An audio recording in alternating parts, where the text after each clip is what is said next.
おばんです. Every evening at dusk, a child stood at the gate at the end of their garden path, never entered, never spoke, simply stood, looking in. They found a photograph in the attic among papers left by previous owners. A family at this gate, in front of this house. The child in the photograph was the child at the gate. The photograph was dated 1923. Don't look at your gate tonight at dusk. It is time for chapter 139. There are presences that establish themselves so quietly and so consistently that they become part of the rhythm of a place before anyone thinks to question them. The child at the gate was like this, simply there at dusk, every evening, with the settled regularity of something that has been doing this for so long that it no longer considers whether to come. Simply comes, at the same hour, to the same gate, to look in at whatever house stands at the end of the garden path, as it has been doing since long before the current occupants arrived, and long before the ones before them, and the ones before those. A couple had moved into a rural house in the early autumn. The house was older, the garden long, a wooden gate at the end of the garden path marking the boundary between the property and the lane beyond. They noticed the child on their third evening, standing at the gate at dusk, looking in toward the house. A child, perhaps 8 or 9 years old in appearance, simply standing. They assumed it was a neighbor's child. Curious about the new occupants, they waved. The child did not wave back, simply continued looking in. When they went to the gate to introduce themselves, the child was gone. The lane beyond empty. It happened the following evening. Same hour, same child, same stillness, the same quality of looking in that belonged not to curiosity, but to something older, something that had been looking in at this particular house for long enough that the looking had become simply what it did at this hour. They asked neighbors about local children.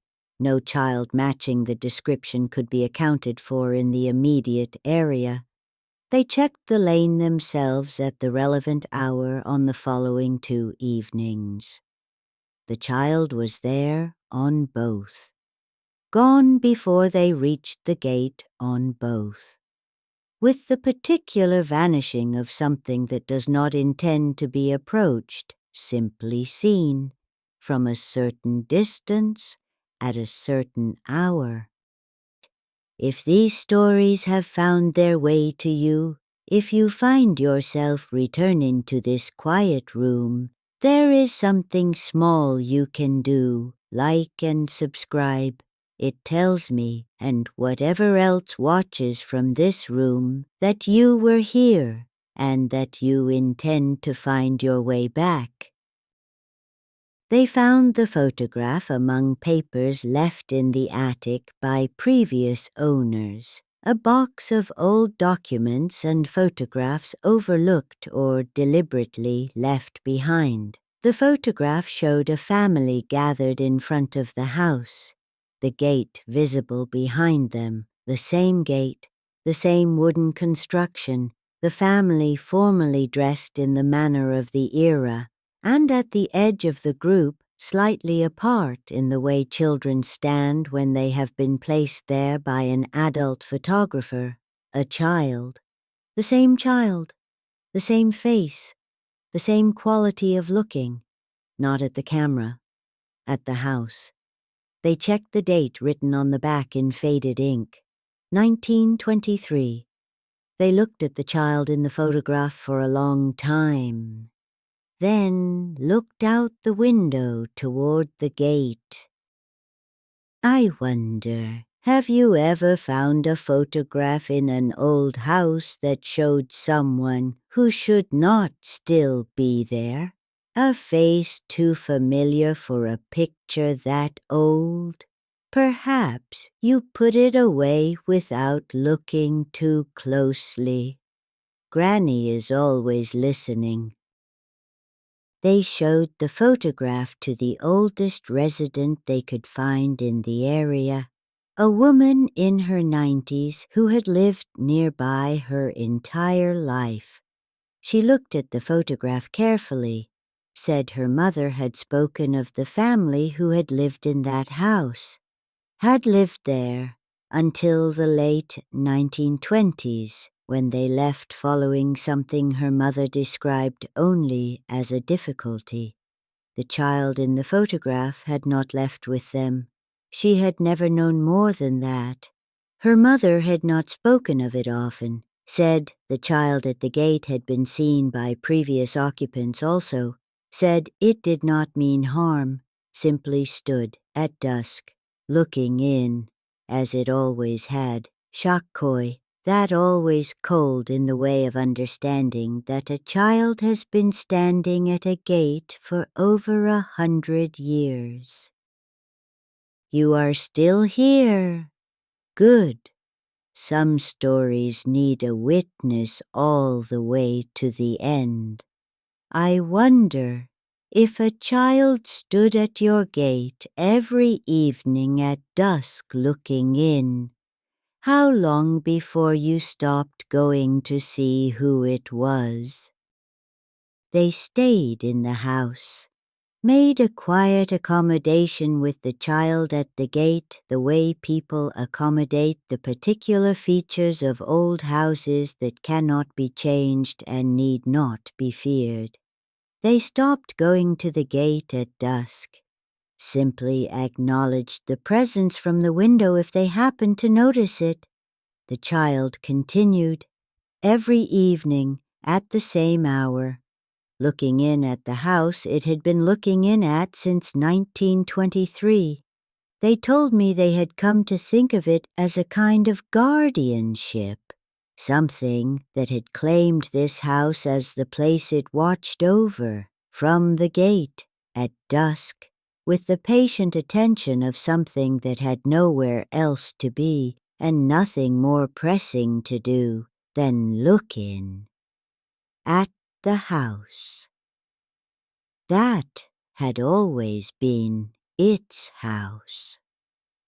In whatever sense, houses belong to those who have been watching over them the longest.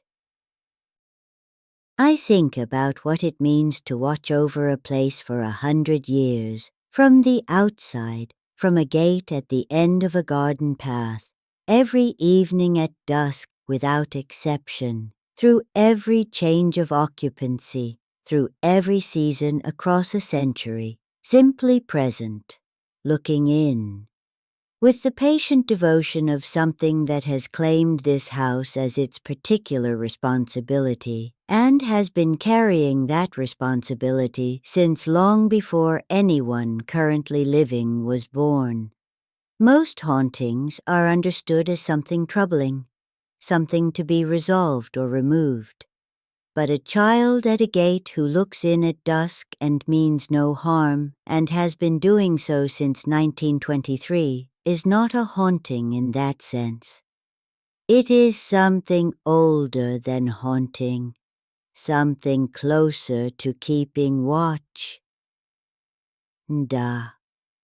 I understand the impulse to watch over something you love, from whatever position you find yourself in. Another whispered story from Japan, shared quietly here beside the kotatsu. If you move into an older house and you begin seeing a child at your gate at dusk, do not try to approach. Simply look from the window if you happen to notice. Find the photographs in the attic, if there are any.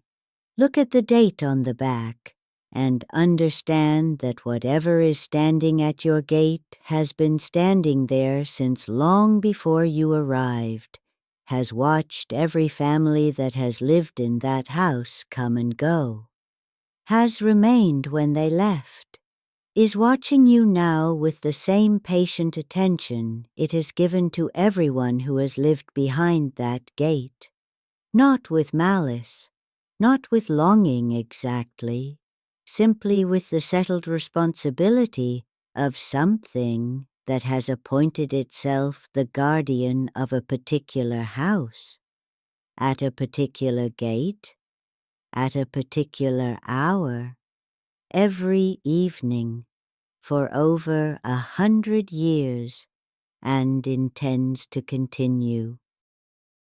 If this story stayed with you, if the dark or the shadow feels a little closer tonight, you know where to find me.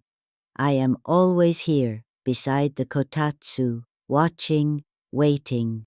And if you wish others to find their way here too, there is something small you can do, like and subscribe. I would not object.